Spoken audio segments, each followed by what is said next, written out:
Assalamualaikum warahmatullahi wabarakatuh. Kembali lagi dengan saya Nurul Izzati.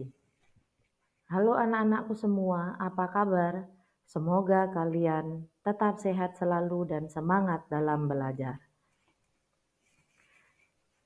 Pada mata pelajaran kompetensi keahlian bisnis digital kali ini, kita akan membahas tentang materi bagaimana melakukan presentasi bisnis.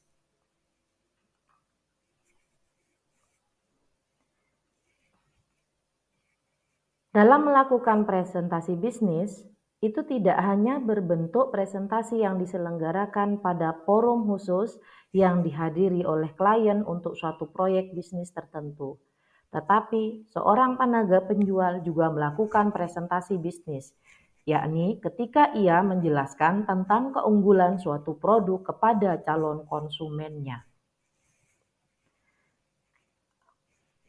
Ada beberapa tahap-tahap presentasi bisnis yang bisa dilakukan oleh seorang tenaga penjual ketika akan melakukan penawaran produknya.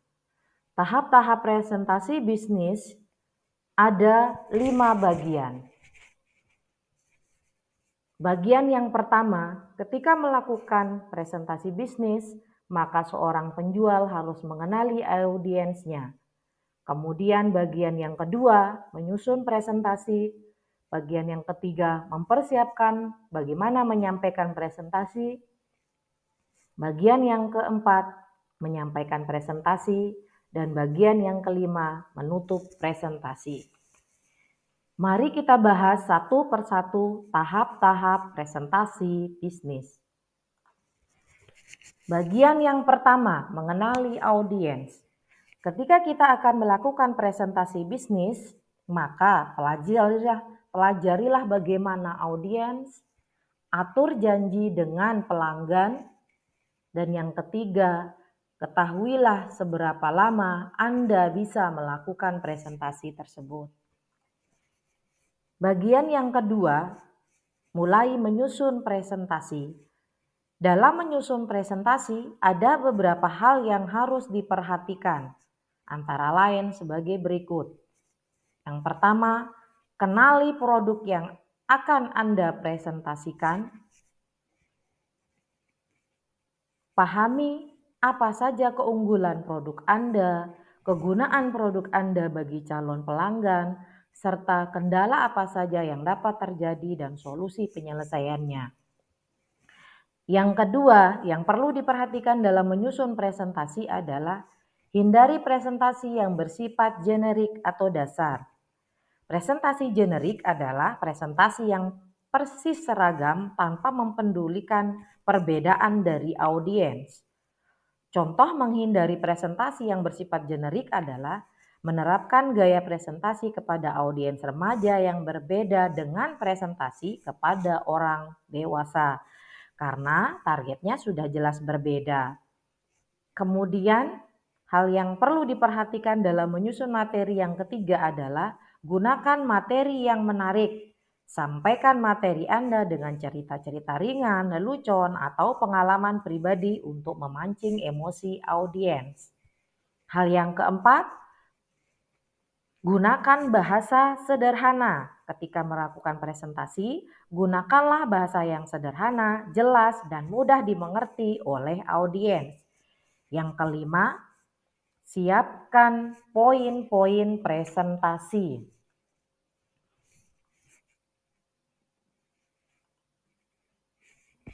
Kemudian bagian yang ketiga, persiapan menyampaikan presentasi. Lakukanlah persiapan yang matang ketika Anda akan menyampaikan suatu presentasi.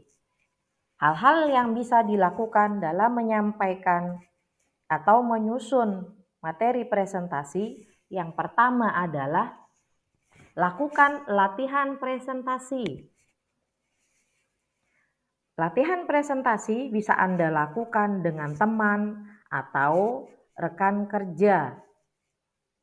Tanyakan kepada mereka hal-hal yang sudah jelas dan yang masih belum jelas atau yang harus Anda perbaiki. Latihan dapat juga dilakukan di depan cermin atau dengan alat perekam.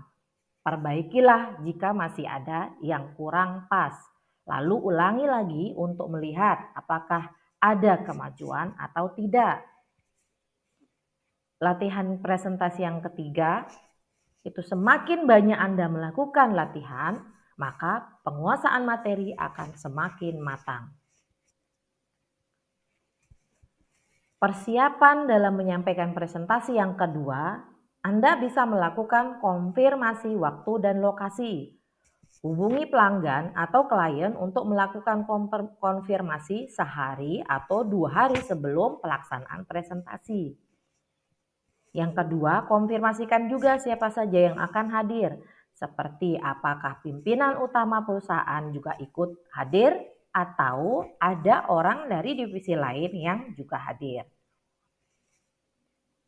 Persiapan yang ketiga dalam menyampaikan presentasi, itu Anda bisa melakukan istirahat yang cukup. Kualitas istirahat yang cukup dapat menunjang keberhasilan ketika Anda melakukan presentasi. Karena tubuh yang letih dan kurang tidur dapat mempengaruhi penampilan dan konsentrasi Anda. Persiapan yang keempat, itu Anda bisa melakukan berpakaian secara profesional. Penampilan turut menunjang keberhasilan suatu presentasi. Bukan hanya materi saja yang menyita perhatian audiens, tetapi penampilan seorang presenter juga cukup menjadi sorotan dari audiens. Penampilan yang profesional akan memberikan kesan kepada pelanggan Anda. Persiapan yang kelima dalam melakukan presentasi, itu Anda bisa datang lebih awal. Berangkatlah lebih awal sehingga cukup waktu untuk mencari jalan ke lokasi presentasi. Ini juga untuk memastikan agar ada waktu untuk memeriksa penampilan, menenangkan diri, mengenali situasi, dan menyiapkan segala sesuatunya sebelum membawakan presentasi. Berikutnya, tahapan yang keempat dalam melakukan presentasi bisnis yaitu menyampaikan presentasi bisnis. Ini yang perlu juga Anda sangat perhatikan. Ketika kita akan menyampaikan sebuah presentasi, yang pertama itu tampillah dengan percaya diri. Bagi sebagian orang, berbicara di depan publik adalah hal yang sangat sulit dilakukan. Rasa tidak percaya diri saat tampil di hadapan audiens kadang membuat gugup dan berkeringat dingin. Jika hal ini terjadi, tariklah napas dalam-dalam dan keluarkan pelan-pelan. Mulailah dengan berpikir positif, lalu yakinkan diri bahwa Anda layak berbicara di depan audiens. Materi sudah disiapkan dengan matang dan Anda sendiri sudah siap menyampaikan presentasi. Dengan pikiran positif, rasa percaya diri akan tumbuh karena pikiran positif akan memberikan energi yang baik untuk meningkatkan kemampuan presentasi Anda. Kemudian dalam menyampaikan presentasi, itu hal yang kedua yang Anda dapat lakukan adalah jaga kontak mata. Kontak mata memungkinkan seorang presenter memantau respon dari audiens terhadap materi yang dibawakan. Namun, jangan memfokuskan perhatian pada seseorang atau sisi ruangan tertentu saja.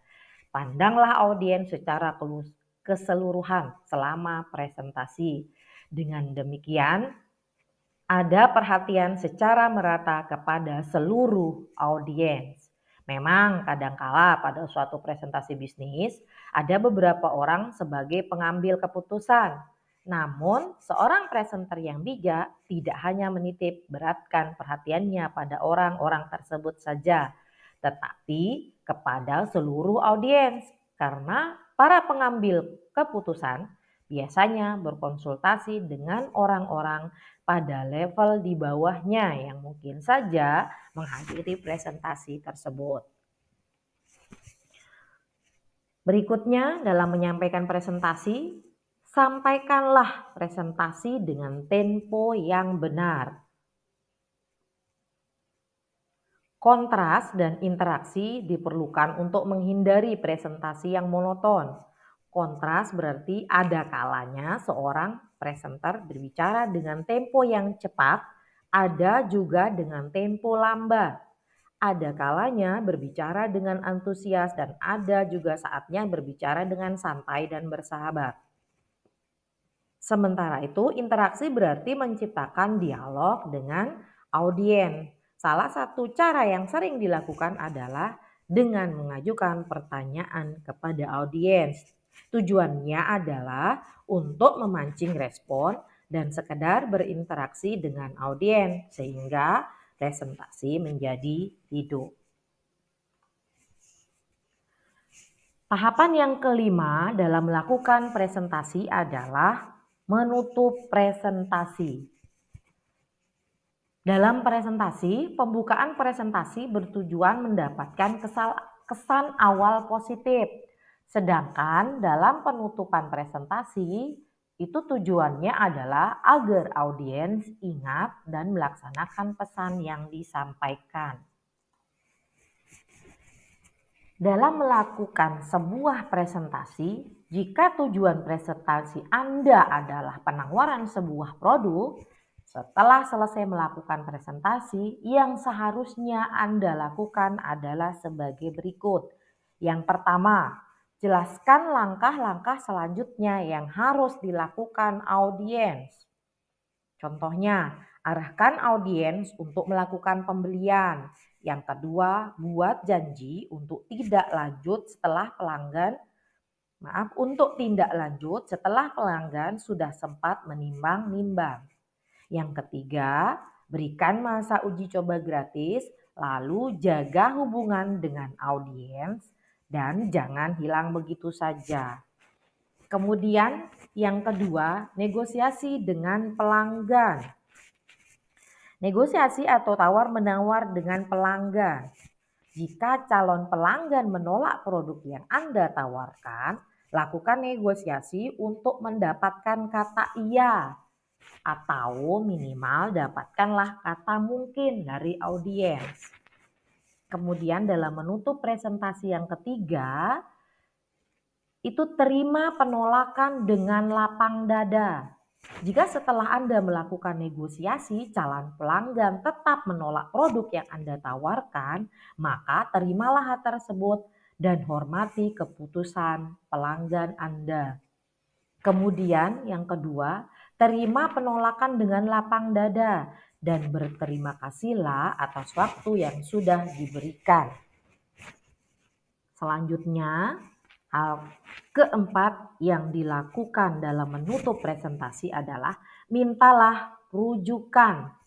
Mintalah rujukan dari calon pelanggan karena bisa saja ia memiliki kenalan yang bisa diusahakan untuk menjadi pelanggan. Demikian tahapan-tahapan dalam melakukan presentasi. Semoga apa yang saya sampaikan bermanfaat untuk kita semua. Terima kasih, sampai jumpa di lain kesempatan. Assalamualaikum warahmatullahi wabarakatuh.